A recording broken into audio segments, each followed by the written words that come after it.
All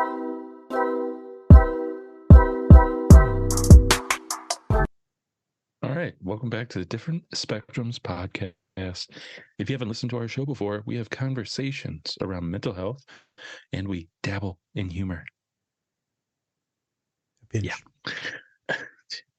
We also try to help people understand, identify, and normalize their emotions from movies and shows, specifically certain scenes. You probably already watched these movies and shows, but we're going to use a different perspective, and one could say a different spectrum. Less toys is having a seizure.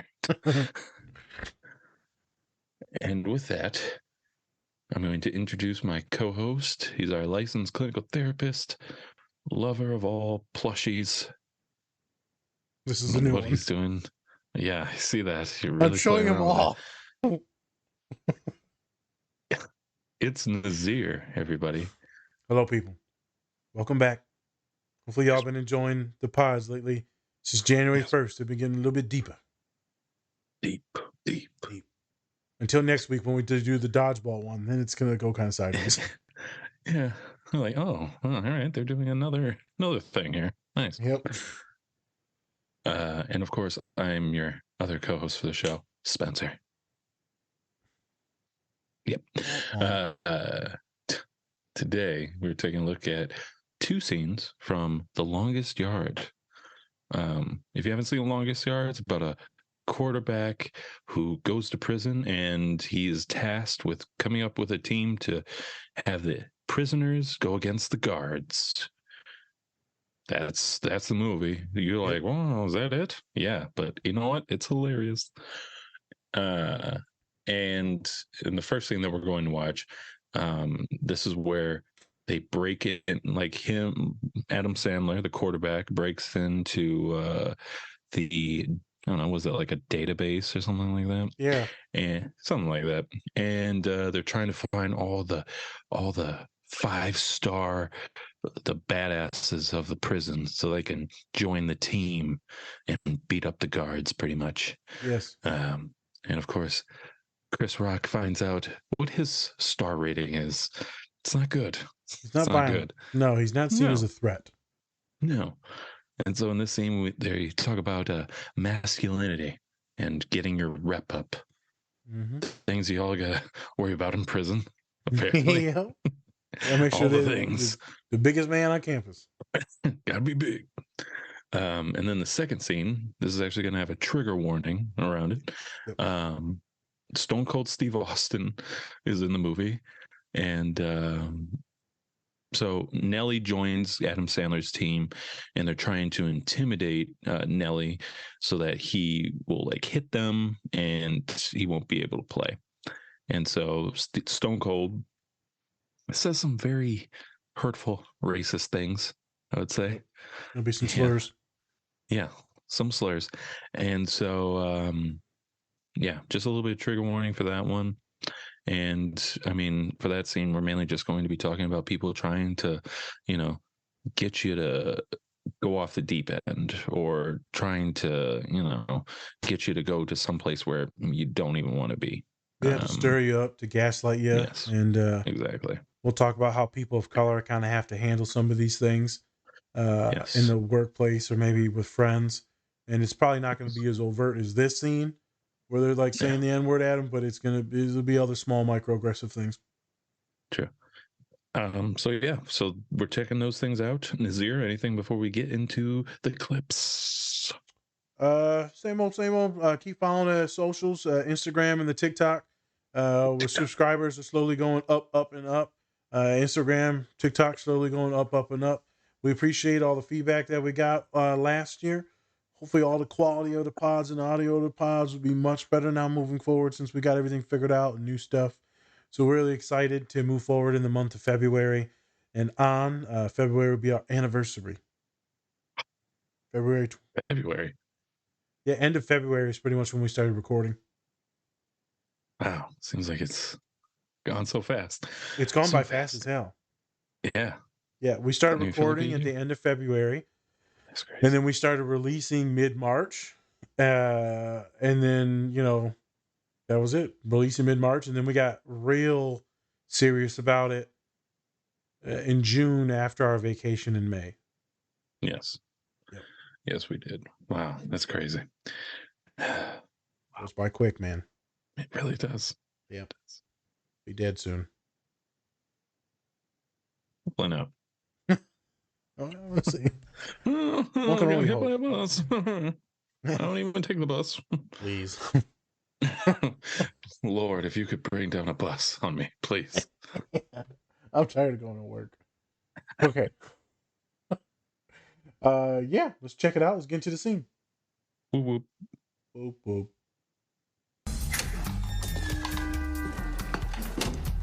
Ain't you guys glad you got a black man for a friend?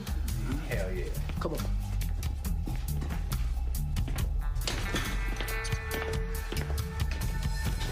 Okay. Hazen has a rating system for every con. What's 3 stars? The more prone to violence that the inmate is, the more stars he gets. 5 stars is the max. I didn't know that. Yeah. Let's see how many stars my maniacal ass got. Wow.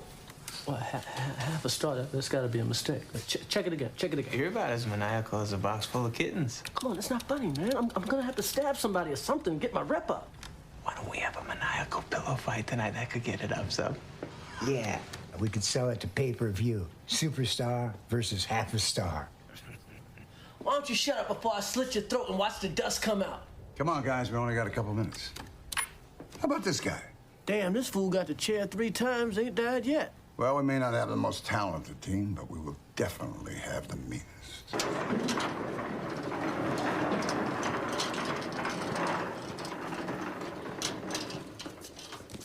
Any books you'd recommend? Inmate? No, sir. Not much of a reader. Oh, come on now, maggot. I've seen you in here reading before. You requested this detail, isn't that right? Nah. It's quiet time I like, sir. Maybe you like to read this. What the hell kind of bullshit book is that? It's historical, sir. Now, why would he want to read a book about a 4-eyed nigger?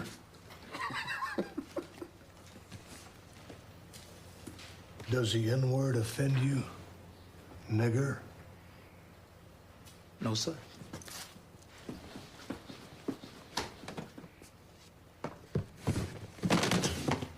Oops. Sorry about that. You mind fetching these books for me, boy? No, sir. Just pick them up, put them on the table. There you go.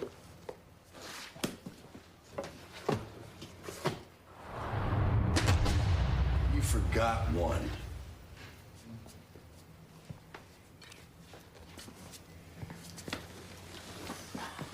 Bet you'd like to hit us, huh? Hit you, sir? Nah. Y'all my friends. Pick these up.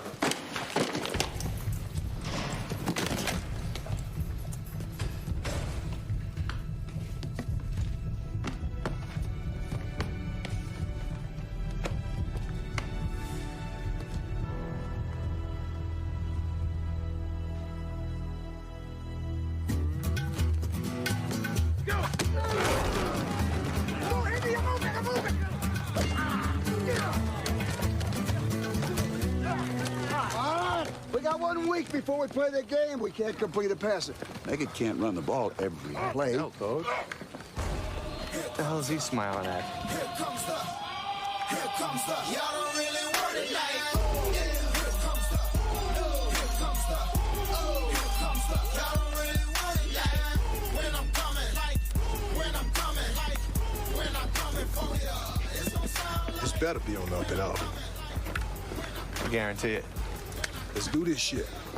There goes the neighborhood.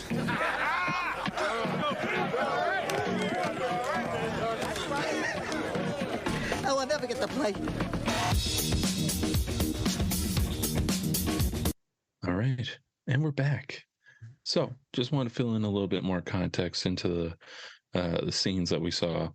The first one, they went into the record system and they wanted to find the meanest and toughest people in the prison so that they could have a intimidating team, right?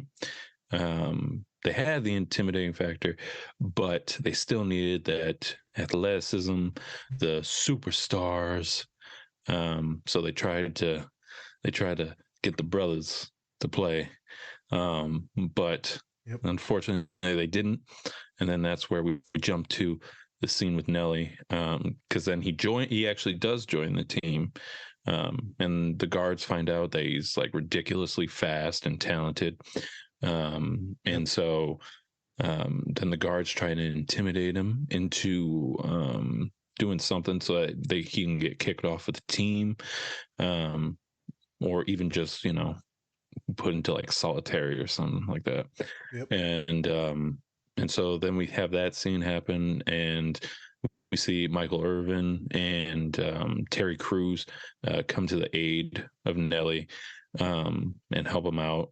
And now they kind of understand that that they need to help out the team, not only to beat the guards, but then to also kind of have everybody come together for this thing called football. Yep. Come together for so football, beat up the guards just in general, maybe get some self-respect back for the racism and just the abuse. It's not just a physical beatdown, it's a mental beatdown for the guards too, because they think they're the top dogs. So bring them down right after that, playing them in football, beating them. So, yeah. All right. So, first reactions to the scenes. This is like one of my childhood movies. This is like right when I want to say like middle school or something like that. Maybe it came out. I think I was like maybe 11. That makes sense. Maybe maybe it was middle school for you and then high school for me, I feel. Yeah, I think so. But yeah, this was one of my favorite movies, especially, when you're playing football and you just, the music, just all the players just coming together and everything like that. Nelly's scene where he's like, we're not going to show this in here, but for one of our reels, when he's running. Yeah. So when he's running, you just want to be a running back and run all over the place and all that. When Michael Irvin goes up, grabs the ball, you're like, I want to do that. Yep. Exactly. And I wanted to be Swatowski when he's like lifting all the benches and stuff like that. He's just super strong and You teach me the football? You teach me football? He was so kind. Let's be honest. If there's a neurodivergent character, he's neurodivergent in the show. I'd say that's fair. Yeah. Yeah. Totally. But yeah, love it. Love the fact that they brought back Burt Reynolds from the first iteration of The Longest Yard. And so for this first scene, we always try, especially in prison, but we can take it to just regular life. Yeah, let's take regular life. Yep. Yeah, regular life. We're all, at least for men, we're always trying to one up ourselves somehow in our masculinity. I don't necessarily think that's a bad thing personally, because I think competition's a good thing until it gets too toxic and you're cheating everybody into being more masculine. We've been having that problem for a while where people think like, oh, these big muscles are going to make me more masculine and everything like that. That's going to make me a real man. At the end of the day, it's not. But then once you see Caretaker, he's like one of the realest guys there in the prison. One of the realest guys, takes care of everybody, hence his name. And that half a star doesn't really say about his character. It just has to say for what he hasn't done in prison. Yeah, he's just not a violent individual. It doesn't degrade or demean who he is as a man. But right, I mean, he was embarrassed about it, and so then he's like, "Shit, I want to stab somebody or something." Like, you know, all the other characters that are on that list, they're like legit, like kind of crazy as murderers. Yeah. Yes. Yeah, it's intense. And so Caretaker is obviously not going to have a high rating on there. I think maybe a Right. lot of people watching our podcast aren't going to have high ratings either. It's I would not a hope thing. not. Yeah. I would hope not. But hey, if you do, we love you anyways. Don't stab me. Just don't do it, please. Yeah. Thank I'll stab you you. back. I'm not just gonna let you stab me and then that's it. I'm gonna stab right back. Yeah. Blah. I'm gonna get you first. Jesus. Wow. Let's unpack the first scene first. What are your thoughts on the first scene? Uh so I remember first watching that, man. We were saying that in the locker room all the time. Like, I'm gonna have to do something. Shit, ain't no one respecting me. I'm gonna stab someone. I'm gonna hit you in the back of the knee. Like, I'm gonna blow your shit out now. Oh yeah. Uh-huh. People start messing with you in sports, man, and you're like, okay, Yeah. all right, you're gonna get chop blocked now. What? Well, you're gonna be walking around with a fucking peg leg. Thanks. Yeah, that doesn't bring me back to senior year of football. Thank you. Appreciate that. I Someone love chop it. blocked me I and love my it. knee People, popped. I have seen people try to muscle up on you, and I'm like, okay, I know how to change this up. Because if I go for your knee Yes. one time, then you got to pull off the gas. You know what? You offensive linemen are just ass people. You know that? I hate all of you. I've Yep. always hated You offensive can't, linemen. don't mess with us now. We will go at your knee. Yeah. You aim right at the crotch and you land at your knee. Should have been a flag. It's fine. Yeah. Anyways. Oh, well, I had a lot of flags, so it was intense. So we were saying that all the time. Man, Right. I'm gonna have to get my rep of something. And I just think about how masculinity isn't necessarily a bad thing. I agree with what you said there. But what it can lead into, Yeah. the masculinity, there's a lot of statistics and things showing and how it's actually killing a lot of men. Because Right. we're not able to open up, be vulnerable, talk about mental health, like this type of stuff, unless we get Right. really isolated and we don't talk. So that's not this violent masculinity. It's this, Right. I'm okay, I'm fine, I'm gonna take care of it. And that's actually what's killing us. Right. It's also what leads us to treat other people a little bit more poorly, to be a little bit more abusive, derogatory. It's what allows us to treat our other men poorly or more violently, or just not be more kind and empathetic, which allows us to hurt women a little bit more. Because if we don't value our own selves, it's hard for us to value others. Not all men Right. and not all masculine men are going to be like that. I'm super Yeah. masculine, and yet I have all this kindness and empathy and heart and emotionality to me. There's a Right. bunch of big folk that are super masculine that are awesome, awesome humans. And so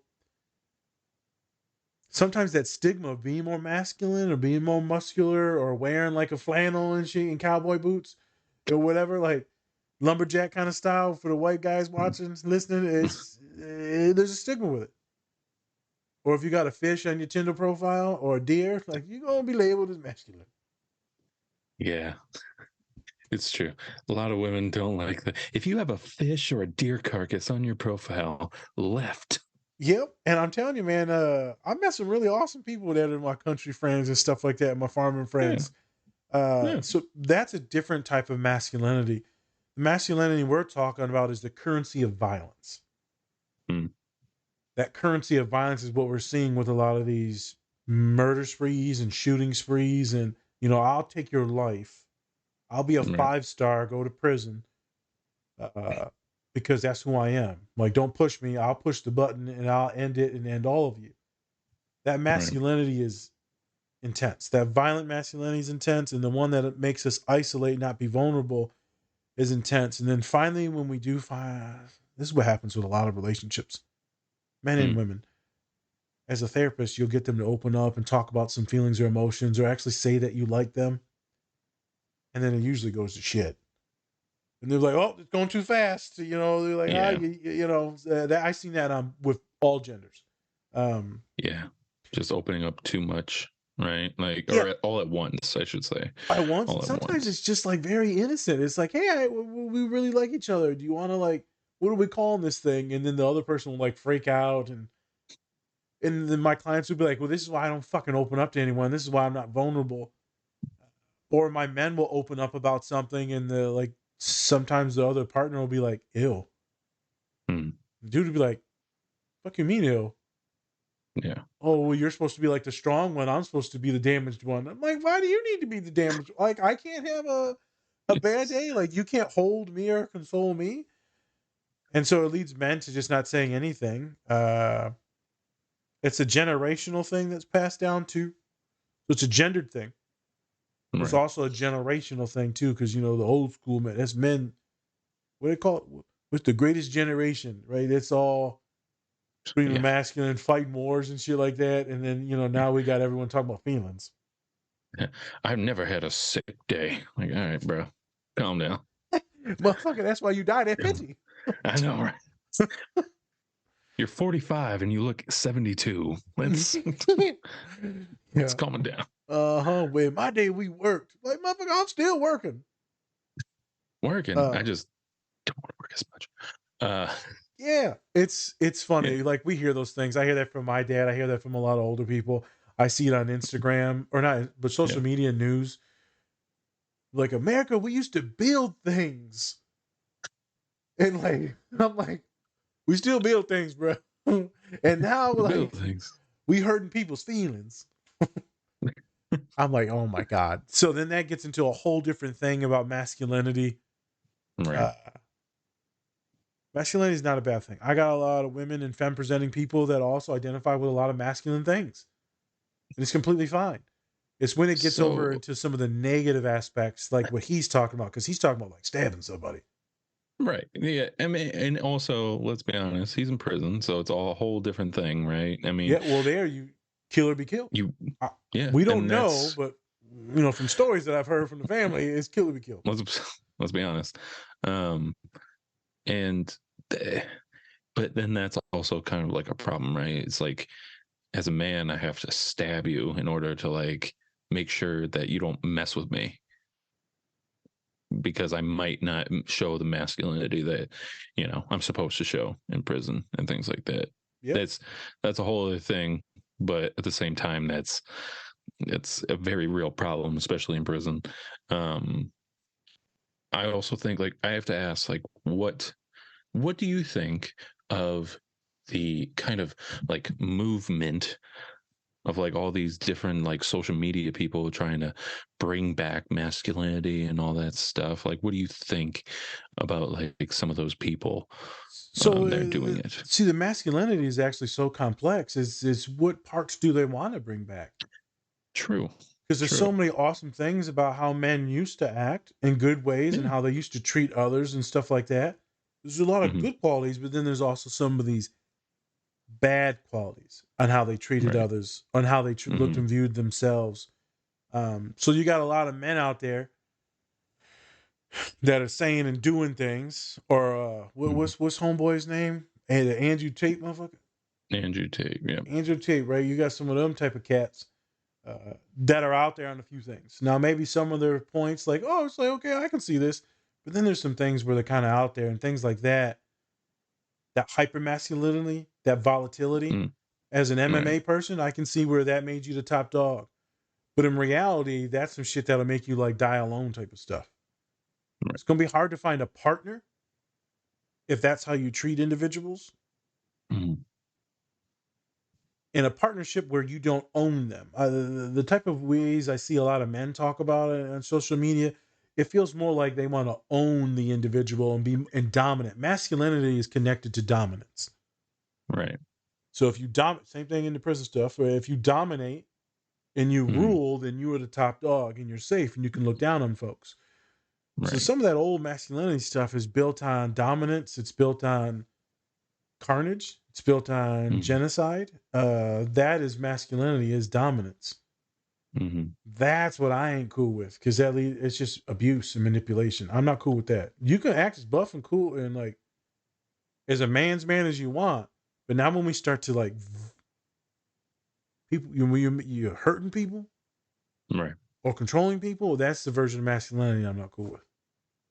And that's the thing, like, especially for myself, I always try to make sure that, I know that my girlfriend wants like a man to be part of her life, right? She wants a man to be her partner, right? And then that's totally fair. But at the same time, I also try to make sure that we're individuals. We're not just one connected thing. We're our own selves. Because once you start making someone a possession, that's when, like you said, it gets to that rate, like that just ownership thing. And I don't own you and you don't own me. That's the way we work. That's my relationship. But And that's that's the why I old think, school of what masculinity used to be, was right, owning individuals. right, which, Continue. yeah, I mean, and I just think that overall, I think if people just look and then that gets into like a whole thing, like, because you can't even be like friends with women who have boyfriends for the most part, because then it's just like, oh, you're trying to get with my woman. I'm just trying to talk, motherfucker. Like, if you're that jealous, maybe you should take a look at yourself and be like, why am I so Freaking out. protective of this thing that doesn't really matter at the end of the day?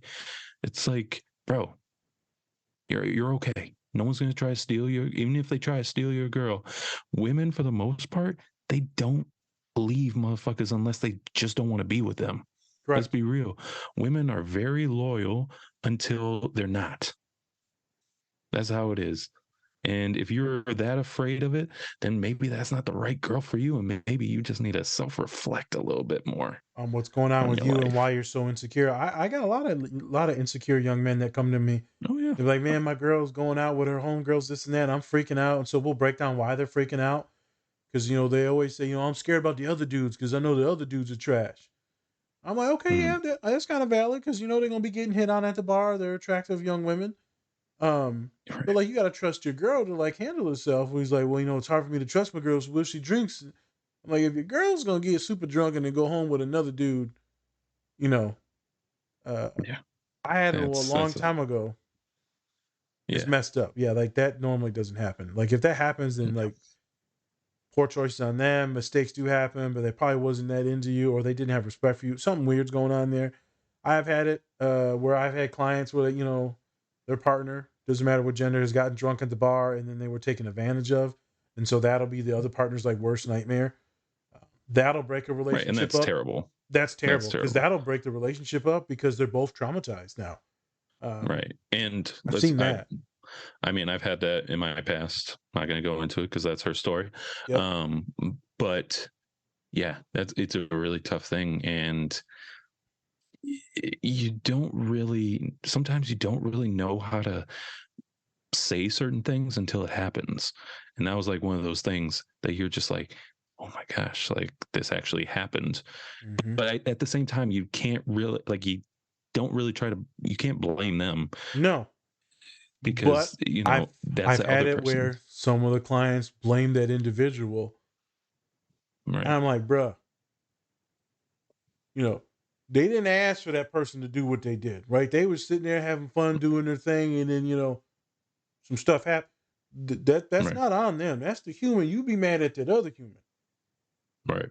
right? And so I have some. Let's be real, men that just can't handle that, and they get Yeah. mad at their partner instead of the individual or society that Mhm. thinks it's appropriate but that gets into a lot of different things where men get very uncomfortable It about does. assault and what's consent, what's not consent. Um, Right. Masculinity gets pushed, especially in relationships. Mhm. Um, the thing is, we also gendered. Some people, most of the people on here, our podcast are neurodivergent folks. There's going to be a lot of folks of color that listen to us, then a lot Mhm. of queer folk, LGBTQ folk. And so if we talk about gendered, we've gendered emotions. We've gendered masculinity. Like you can be a masculine woman or femme presenting, and that. Like who cares? You can be Right. feminine and still be a man, identify as a man. But we also feminize just being emotional and being kind and being supportive. True. And then we Yeah. take femininity and then we turn it into derogatory terms where you're soft, you're a bitch, you're a pussy. I'm sorry for saying these words, but that's the words that we label for weakness. Yeah. And so masculinity is dominance, where femininity is weakness and needs to be subservient. Right. And so that's why this scene is awesome to show, because that's how a lot of us young men think. And then as we get older, have more mature conversations or have children, we're like, damn, Right. Yeah. like we need to change up some things, because I don't want to be this piece of shit and like project these things onto my child, because I want them to be confident and cool in who they are, open up to me. I want to have dialogue. Right. We feminize so many things. So many things. Uh, Activities, hobbies. We feminize reading. Yeah. Right. We feminize, if you're not going to the gym and getting super yoked, getting yoked, bro. Yeah. And this is coming from a dude that goes to the gym and lifts weights quite often. Right. But we feminize cardio. We feminize theater. We feminize a lot of different things and activities, because we're scared that if we show any feminine traits, and that means that we're a woman or we're gay.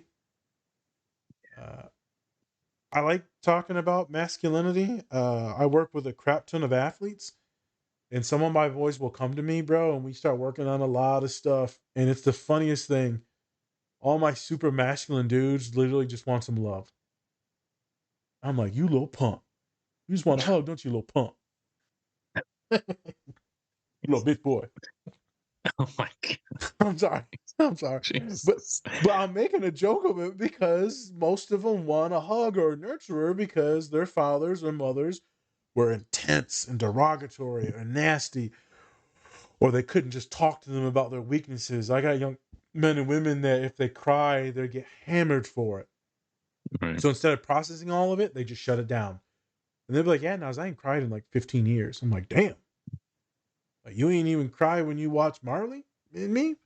Or when you seen Tony Stark tough. die? You didn't cry when Tony died? I almost did, but his wife ruined it for me. Oh, She God. did. She was terrible. Bro. She's like, don't touch him. When he died, that was tough. There's a lot of scenes. When Aunt May died in the new Spider-Man. That one was tough. Yeah. If you didn't cry in That some one of was these tough. scenes, man, even if it's not your own stuff, there's some things going on. In saying that, Yeah. it's a neurodivergent podcast. A lot of my neurodivergent folks are gonna hover in the middle grounds where they're not too high and like ecstatic, and then they're gonna not get too low. They're gonna be a little bit more stoic. Not everyone, but there's gonna be a lot of that, just kind of chill and vibing, that Colin vibe. Right. I had a couple humans that came in today with that same type of vibe, and they're like, "What's wrong with me? Am I depressed?" I'm like, "You're not necessarily depressed, but we got to look at these small things that bring you joy." Mm-hmm. So today was about the masculinity thing, but we still wanted, it's going to be a longer pod, but Yes. I wanted to do 3 a week, but I think because of my time and all that, and I think we're doing 2 weeks, so I'm cool with going a little bit longer, because we release on Monday and Wednesdays. Mm-hmm. Masculinity is an interesting thing to talk about. I'll say this last. I seen a documentary called The Mask You Wear, or is it called The Mask You Live In? It was a documentary just about masculinity. Mm-hmm. And, they took all these studies. They have NFL players in it. They got high school kids in it. And they're just talking about how you hide things, how you put on a show. And they were talking about a lot of these young men of color. And it was intense watching them cry and break down in this group therapy. A lot of them were like in juvenile and shit like that. It is intense. So that's a wonderful thing if someone wants to watch it. I used to give it out to a lot of my athletes. But like now no one has a fucking DVD player, so I can't give it out anymore. Here's a DVD. What am I supposed to do with this, Nas? What do I do with this? Is this a bookmark or This is a coaster? What is this? I set my beer on this? So good scene there. The next scene. Yes. So I'm gonna lay a little bit of the foundation for the discussion there.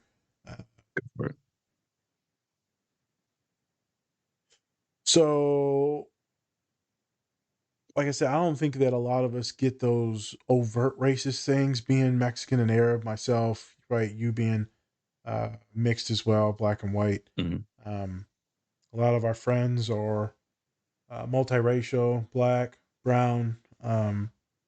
Not a lot of white friends for me, Yeah, honestly. and so I don't want. those things happen, but it's usually more covert, more microaggressive. Very rarely will you have Yeah. someone go, "You know what, boy," and say the N No. word, or "You know what," and then say some derogatory words for Arabs or Mexicans. That doesn't happen to me. No. It's more of that, like, you shouldn't go to that neighborhood. Why? It's just not great. It's not a great neighborhood. Because there's crime in there. Oh yeah, there's a lot of crime in there, huh? Oh I do have yeah. a slight story once we're Okay, a little bit more into it. But we yeah. can get into that. And so Stone Cold is saying the N word to get Nelly, the Mhm. running back, to react, to blow up, and then they can harm him or get him off the team, right? To sabotage. You Mhm. might see some of those things in the workplace in some more toxic places. You might see it in some of your relationships where people will egg you on or goat you into saying something, or they'll see if you'll blow up to maybe then you'll get fired, or you might see that. Mhm. Sometimes I'll see it in relationships where someone they'll start a fight, a verbal fight, and then they're they subconsciously hoping that there's like an altercation, then they can call the police, get you in trouble. I've seen both Right. genders do that. It's a lot of toxic things that go on. Uh, I've seen it where it's done in the classroom in the workplaces where a lot of sexism is done in this way, um, Mm. for both genders. But I've seen where a lot of my women are taken advantage or talked to in a different way compared to their counterparts or overlooked. And sometimes it's subconscious and sometimes it's conscious. I've had it where a lot of my students of color, the teachers will say things or do things or pick on them or point them out or leave them out and not acknowledge them. Those are the racist, sexist, homophobic things that we're trying to talk about. I will Right. say these days, there's still a lot of homophobic things and racist things that get said, but it's usually more hush hush. I feel like the more homophobic things with my clients are still kind of out there because I have clients who be like, yeah, I was just walking down the street and someone just yelled a slur. I was like, oh, that's nice. Right. Because we're in rural Indiana and some of my queer students are from like California, New York, and so they can be with their partners and holding hands and like it's fine. And then you come to Indiana, it's like, what are Better you not do doing? that. What are you doing, boy? Um, Yeah. and so some of my clients are feisty and they'll be like, you know what, fuck you. And I'm Mhm. like, okay, let's talk about how I don't want you to react and say that because I don't want you to die. Right. Yeah. Don't go back into it when someone says something to you. I get it. I want you to stand up for yourself. Also, walking by yourself at night or with your partner at night, let's not do that. Let's get Mm-mm. like a little taser maybe or some pepper spray, and someone messes with you, you can spray their ass. Yeah. Uh, so I have to teach safety, which is sad that I have to teach it, but uh, I've had it where people will say things to me. I've had it where classmates, like social work classmates, like we're talking about a topic about Arabs. Mhm. I am Arab. I know many things about this topic. And the white girl was like, Mhm. well, no, I don't believe that. And, we're going to do it this way. And, it's just, I just brushed me off. I literally felt like I was a fucking idiot. Yeah. And I was like, I'm Arab, right? Mhm. I feel like shit when this person did that. Mhm. And I get that quite often because, like, I'm the jokester. And so people will brush me off and think that I'm just some idiot loser or like I have no idea about anything because I don't have to present as highly intelligent around you all the time. So people will treat me poorly at times. Um, Right. I don't care if it's like friends or if it's playful. But when I'm trying to speak about something that I'm knowledgeable on, and then you're like, no, you're a fucking idiot. Why would I trust you? I'm like, oh, okay, so maybe it's my fault because I play the idiot role so much. But I still, you don't. shouldn't treat someone like that. No, I think that person is just very ego driven, and so they can never be wrong. That's my personal opinion. Yeah, Because I've met a lot of people like that in my life, where I'm like, no, I've dealt with this before, and they're like, you don't understand, you don't get it. It's just like, I do, maybe not in your shoes, but I get yeah. it. Maybe you should open up yourself a little bit, maybe, A smidge. hear other opinions for Yeah, once. something. It's just funny too because this is like a social work individual where you're supposed to be like open and woke and all that. I'm like, you're literally treating me like shit. And maybe you hate men and that's why you dislike me. You don't take me serious. Like I don't know what's going on right now, but you're Right. trying to your version of mansplain things to me, and I'm like, this is weird. Okay, Femsplain? Arab splain. Hey, you trying to Arab explain to me, motherfucker? I live this. I know what I am. Yeah, yeah. We are. They are who we thought they were. It's a football reference. Yeah. So that's some of the foundations of this part of the talk. What was your reactions to that scene? Because you said you told me earlier like you forgot that scene was there. I remember it quite vividly because Yeah. I'm Stone Cold was a racist piece of shit and kept saying this is how the white man does this and how the white man run the ball. Yeah. Yeah. I kind of forgot it because it was just one of those things where it's like, oh, ha ha ha, happy, happy. And then this scene comes up and it's just like brings down the whole movie, not in a It bad way. does. It just brings down the tone, right? It gets a little bit darker and you're like, oh, so that's right. There's this side of aka Texas and the prison system. So you got two things there. But yeah, that's probably one of the like saddest scenes besides like caretaker dying. Yep. That was a tough one. Oh, I hated this. This scene made me want to vomit rewatching it, and then Right. damn near like angry cry when the receiver, the black dudes went over to go help him at the end to pick up the books. Like you almost wanted Yeah. an angry cry, like you motherfuckers. Like why'd you have to do that? Why? But that's one of the things, right? It's just it's just a tactic to try to get you to do something that makes you seem less human, to make you seem the way they want you to see you, right? Correct. I like how you said that. They want you to be that monster, and then when you pop off, see, I told you.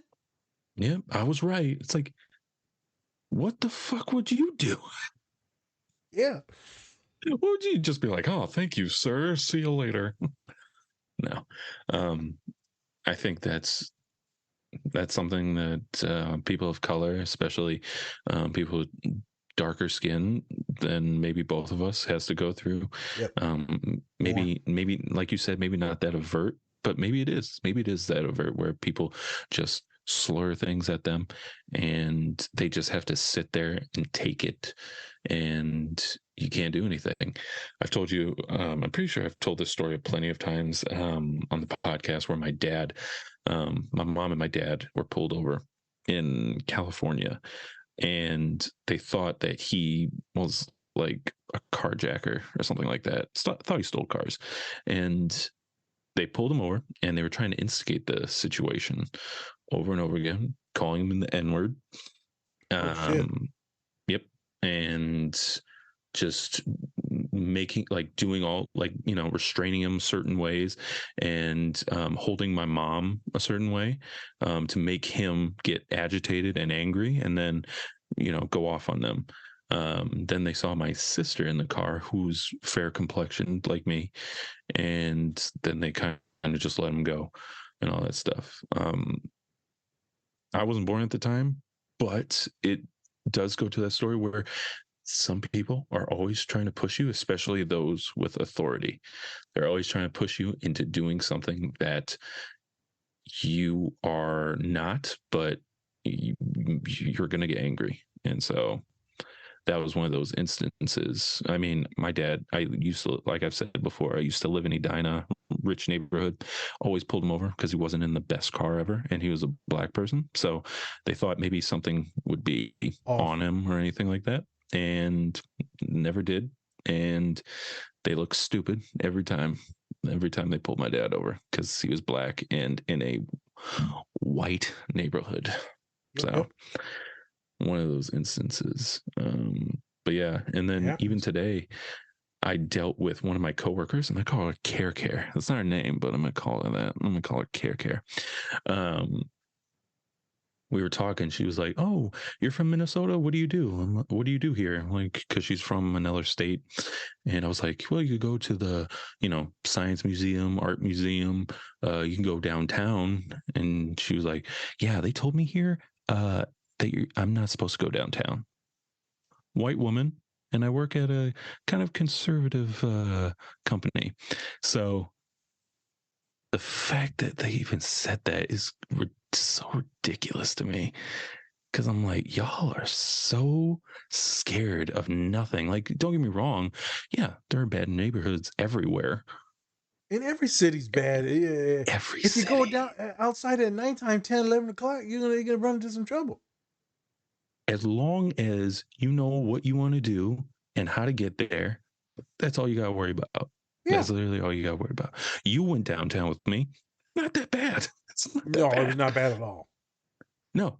And, granted, we weren't in like the worst part of the cities and stuff like that. But at the same time, why would you be going there anyways if you're just trying to find out what to do in the cities? Yeah. Like, it's not that hard. But my point is that people aren't always going to have that overtness. They're going to be like, yeah, you shouldn't go there. Why? What's wrong with going downtown in certain places? Like, I can have some fun, right? Well, there are those people that aren't really down with us either. It's just sickening. It just It's made the me thing. so pissed And to be at this company. sometimes it's not even the damn people. That makes sense, being pissed, and it makes sense. Sometimes it's even the fucking news. Like, I thought like Yeah. Philly was gonna be ghetto as shit and just like terrifying. Yes. Me and you was walking around downtown. I get it, we're big boys, but Yeah. still, like, we were walking around Still. downtown Philly at midnight, 1 in the morning, and no one was Yeah. fucking with us. Everyone was chill. There's some homeless people. Like, it is what it is. Was such a pretty city, It's awesome. honestly. Such a pretty city. I even told Nas, I was like, dude, we have to go back to Philly some point Yeah. because it was so nice. So It was nice. so nice. Food was good. We literally walked that entire city late as shit at night. We walked DC, but it was downtown DC late as night. And it was Late as also hell. after the insurrection thing. Yeah. So it wasn't actually as busy down there because it was also COVID too. But I that too. remember being scared to walk around Philly like we was gonna get jacked or like murdered. Mm-hmm. I remember when we went to that bookstore and that was like legit supposedly in the hood, which that was a ghetto area. But like they Wasn't made it seem bad. like you were gonna get shot and killed just going in to get the book. I'm like, y'all, people, social media and the news will make so many places of color look like war zones. Yeah. And I'm like, if you go there at certain times, this and that, man, you're gonna be fine, man. Now, if you're a white girl, it's probably gonna be a little different than being me, you, and Celine walking around. It's gonna be a little different because I'm fucking True. terrifying. I remember because I go on a lot of vacations. That's not like a brag. I just been trying to travel since I got my jobs. Remember me and Celine was walking around in London, and I'd be like freaked out and shit like that. People walking next to me and shit. It'd be the little white ladies. And I'm like, why am I scared of this little ass white lady? Back up. Yep. I'm like, damn, if I'm scared of her 5-foot self, I can't imagine how they see me. They're like, fuck. Why Did I have to walk past the big one?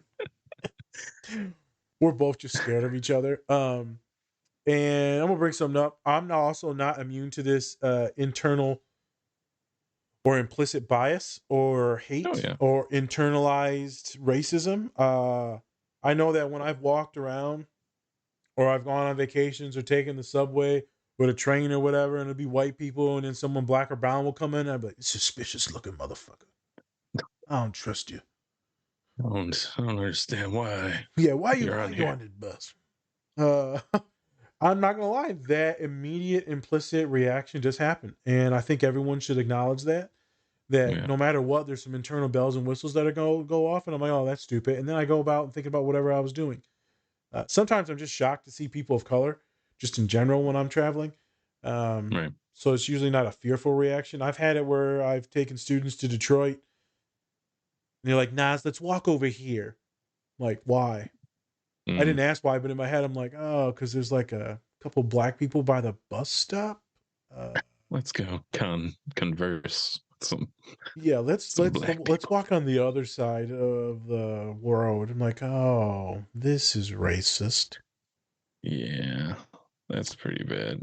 Yeah, that was interesting. I was like, I ain't trying to say nothing right now. I just want to get to the food spot. Right. Yeah, Yeah, it's tough. subtle things that make you feel kind of trashy about being brown, but also it makes you think about the internalized hate you may have for yourself being Mhm. brown, or the internalized homophobia. It could be uh, fat phobia. Right, I'm a big boy, but I still got a lot of hate and dislike for being a big boy.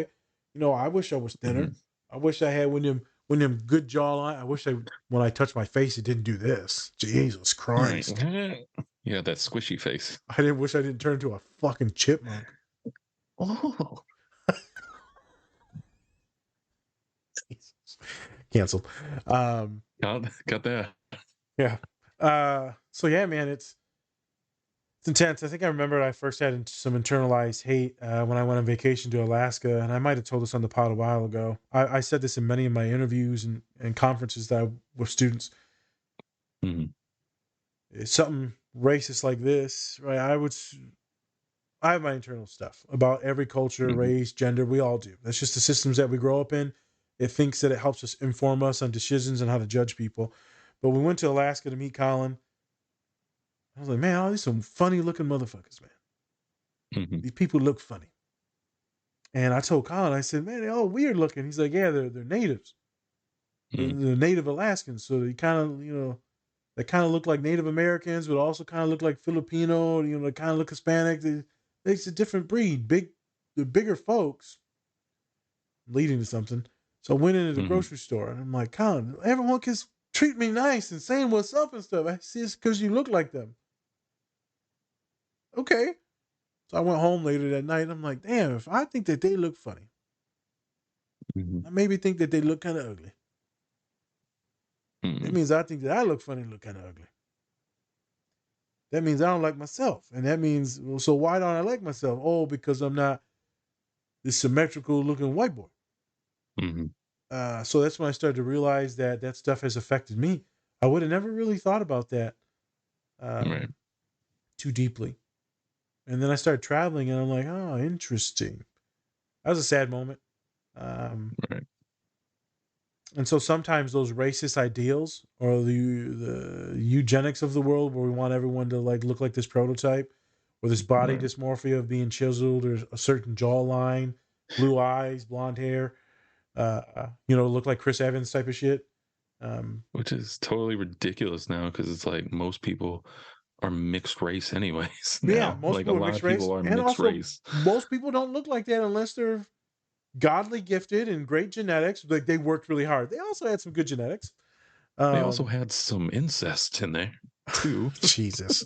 I was They gonna did. say They steroids, did. some of them personal chefs. That's Um, too. there's ways on how their bodies look a little different. It's also their job to look like that. Uh, and so to hate ourselves based on these things that we see is sickening. I think Yes. maybe now you understand a little bit more why I love seeing like fat brown dudes in these shows. Uh, I mean, yeah, I mean, I get it. It's I another don't it's I like don't for see it. everybody else. It's like when you see women in like certain comic books or, it's like Star Wars or things like that. It's because you're actually seeing somebody that's like you on the screen, things like that. Representation matters. It makes us Yeah. feel seen and empowered, listened to. And I like representation. For me, I just want representation with people who have like actual build up, who actually have a story to tell. Because there are a lot of people in this world that have stories to tell, True. and I think we can do that and still have inclusion. Problem is a lot of people try to drown in like I'm a woman and like me right away. It's like, no, I want to build up to liking you. I You don't still need want the to like you story. right away. Yep. Yeah, I want a story, even if it was like a dude. I don't care. Like if you don't build up a story to where I'm gonna Why do I like you? cheer for you, or even if I don't like you, that's the thing. If I can hate you, that's still an emotion I can still use. So let me have that at least, like Thanos, right? Like you're just kind of conflicted. Like, do I like him? Do I not like him? That's a great story to tell. If you had that with a woman, any character, I love it. Do it. I would Do say it. a good representation, because a lot of people hated her, was Reva from that Star Wars. People Oh, people hated her so much. Everyone hated her. Like, but like that's awesome character development. Like they just hated. Now maybe some of the way how they wrote her towards the end, that was I'm different. gonna stab you and you're still alive. Yeah, so that's a little different. But like her character and how she projected and acted in those first few scenes and all that, like she was such a villain that you hated, and people hated her Right. so much that they Yeah. called her they called her every name in the book, Right. for a B word all the way to the N word, because they hated her so much. Right. And that's kind of the problem. That's why you really don't see a lot of like evil people of color because they'll just get They'll they'll just just get get the hella racist. racism. They're gonna go Yeah, hella you racist. just get racist. You can't just like I just don't like that character at all. He's an asshole. He's just an asshole. Yeah, he's just they're just a terrible person. They're like, you know what? No, I'm just gonna call you a bunch of horrible names for black folk. You're Yep. black. Like, all right, thanks. All right. Try Thanks to be for noticing that. I a remember hating blue. her so much.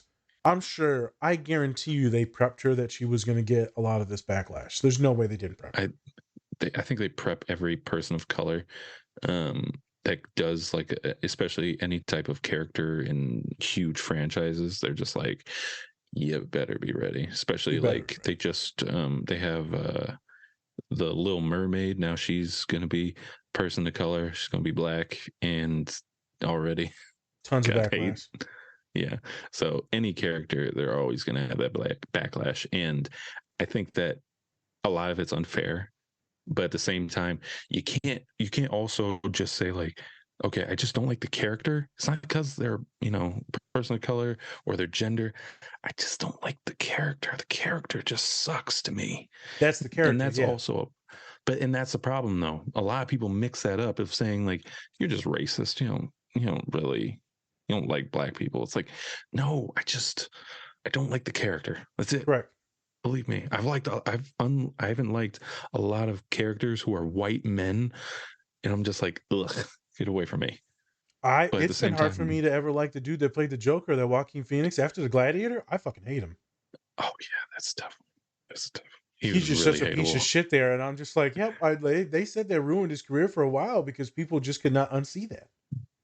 which is like, do you think that's just an amazing character? Then do you think that's just an amazing character? It's Because great hate him writing so and much. great acting. Great writing Yes, and great acting. And fair so enough. it's very scary though when you have that, but then you put a black or brown person in there. Now things can get super sketchy, and with social media, like now people will come at you and they'll make Yeah, threats on your life. They'll say, right. sexual harassment things. Like it gets intense. So Fair. it's a different level of hate online. Online is so fucking terrible. It's not great. No. It's not great. Like some people be coming at us on the podcast and like, Jesus, Yeah. you're just a terrible person. Yeah. So Anonymity. yes. I'm telling you, man, to help hide behind that. But this internal racist stuff, man, it's a thing. Right. Like even people of color will hate on people of color. Yes. That's a big thing too. Like we'll tear it down. Like the Miss Marvel, a lot of Arab folks like really didn't like that because like there's just a lot of things that they just went against Islam and stuff like that. And they're like, yeah, you're not connecting it. Like you shouldn't be doing this. This is haram. This is bad. Did they really? I had no Oh yeah, idea. no, I didn't hear there was anything about definitely a lot of people that did not like Islam talked about or her representing it, um, or her it. being Oh, more okay. open, or the parents being more open and they should have been more conservative. Oh, Her and the okay. parents, so there was a backlash on that. So she was just like that show was just getting it on all fronts. She was getting it then. from white folks. She was getting it from Arab folk. She was getting it from the comic folks. It was intense. Wow. Yep. I will But say Miss Marvel wasn't my cup of tea, but that's true. that's But for a crazy. lot of little brown Arab girls, and there's a lot, Islam is the like number one religion now in the world. So a lot of little brown Right. girls, that show was probably everything. Yeah. especially Mm. because all the very toxic masculinity. And I have to be careful on how we speak with this when it comes to Islam. Some folks will make threats about it. So Yeah. they get pretty Yeah. intense. But yeah, there's a Yeah. lot of bad stuff in that area. And so I think it was a great show for a lot of women. Really enjoyed it. That representation was good, even if the acting was kind of bad. But you know, it's a Disney Plus fucking TV show that they just pumped out. Yeah. Yeah. Yeah, they pumped out way too many of them. True. Let's backtrack it. Yes.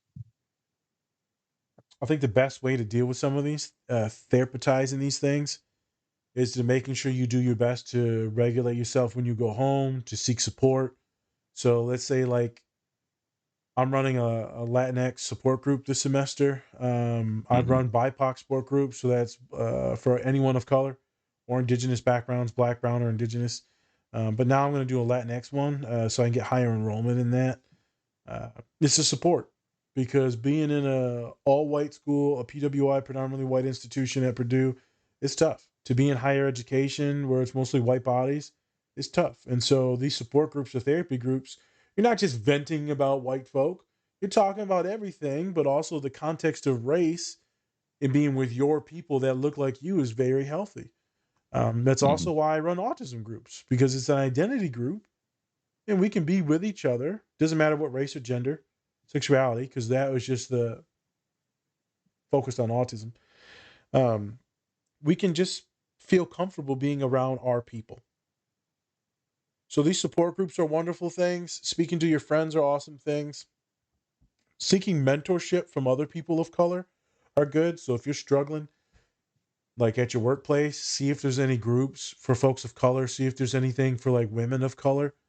See if there's anything for like gay folk, LGBTQ folk. If you're going to graduate school, like see if there's lawyers of color or in women in engineering, whatever it is. Try and find those identity groups to where all of you are working together towards the same goal that hold the same identity. It's a very powerful thing to have that community, so where you don't feel isolated. The next thing is making sure that you don't pop off. Don't, like Spence talked about, they trying to get you to act up and do something, and they got you, you little motherfucking thug. I was gonna say some other slurs, but I didn't want to go there. Yeah. Little Thank you. thug, you little bad boy. Yeah. Anytime I hear the word thug, I'm just like, oh Jesus! Like, what the? Yeah. It's turned in such a negative connotation. I mean, it's bad. always been, but like, it's really bad when like a person's just like that thug. You're like, so you wanted to say the N word, didn't you? Or you wanted to say something derogatory towards like Mexican folks or Hispanics and call them Mexican, didn't you? Yeah. You wanted to call them poor or murderers, drug dealers, like that. I know what you wanted to say. Right. You rarely hear white kids called thugs. No. Yeah. I'd be surprised if you did. I'd be like, wow, that's new. Yeah. Just doesn't feel right. I've never heard it. I've never heard a white kid called a thug. No. Even if they were like more urban, never heard them called a thug. Yep. Interesting. So do your best to control your emotions, to calm yourself. I know a lot of us of color, different genders, identities, marginalized folks, we're doing this all the time. So this isn't a new thing. Do your best to intellectualize yourself and like so get yourself some support afterwards. That way you can come correct later on. If you need to seek a new job, you need to seek a new job. If you need to set boundaries and limits, you need to do that. Because people are going to keep pushing and pushing and trying to use you. And so I'll work with a lot of my graduate students of color and women because they're getting taken advantage of. And so there's some things that are happening, and we need to set some boundaries and have some personal talks. Because people of color have power now. Right? You tell someone, well, you being racist, that'll trigger someone real quick, and they're going to get real defensive, but they know that they could get in trouble. And so there's a little bit of power now. Yeah. Not a lot, but there's a little if you call it out. But then you have to be cautious because you could get fired, this and that. So that's why I said seek support, seek mentorship, guidance. do your best to go back home and to not let it destroy you. Because I know I've done that where I'm like, well, they just think I'm a fucking idiot thug and I'll never be anything. And I'm just like some hyper masculine predator. It can wear on you. Right. It can wear on you. So make sure that you don't get very negative. Make sure you're kind to yourself. Make sure you don't believe the lies that people tell you because they'll seep into your head and, it'll fuck you up. You get called you're an idiot enough, or you get called you're a thug, or you're an addict enough, or you get told you're a punk enough, or soft, or a woman enough, or, the B word enough, you'll start to believe these negative things. So do your best to challenge those negative thoughts when they come up and then try to seek support. That's the best I have for this. Whatever you do, if you're in a position where you're making some money, do not blow up. And whatever you do, do not touch anyone. Don't touch nobody. Don't push nobody. If someone stands in front of the door, you like, could I please leave? Mm-hmm. Excuse me. Why do you feel the need to block the door? What's going on? I asked the permission to go. Let me go. If this is in a relationship, don't push no one in no argument now, because now you're gonna get the police called on you. Now you're gonna get your kids taken, or right? It can lead into a lot of bad things. Don't touch anyone. Don't even think about touching anyone. You keep your hands to yourself. You put them behind your back. I've had to do this multiple times where I'm like, oh, I'm about to strangle you. Mm. Like Homer and Bart Simpson. But I have to prepare people for that for a lot. Don't let that book. I know you can kick their ass. Just because you can kick their ass doesn't mean you need to. True. Well, no, I ain't no punk now. So I'll beat this mother. I know you can beat his ass. I didn't question that. But let's use your mind. And like you said a minute ago with me, right? You said, hey, man, if you don't like the place, fuck it, I'll find another place. Yeah. All right. I'm done therapizing some of those things. Then we talk about race in a lot of different areas too. Yeah. You got any sauce to add to it? Honestly, I think anybody who we've talked to today, just keep on having confidence in yourself. Honestly, no matter what color, what gender you are, if you're doing things and you're making moves that is gonna better you and the people in your life, just remember that. And it doesn't matter if people of another race try to degrade you, bring you down. Just have that self-confidence. Doesn't have to be like overtly out loud. You can just keep it inside of your own head and just be like, you know what, I'm better than you, and so I'm just going to keep on moving on doing my thing because I know I'm better than you.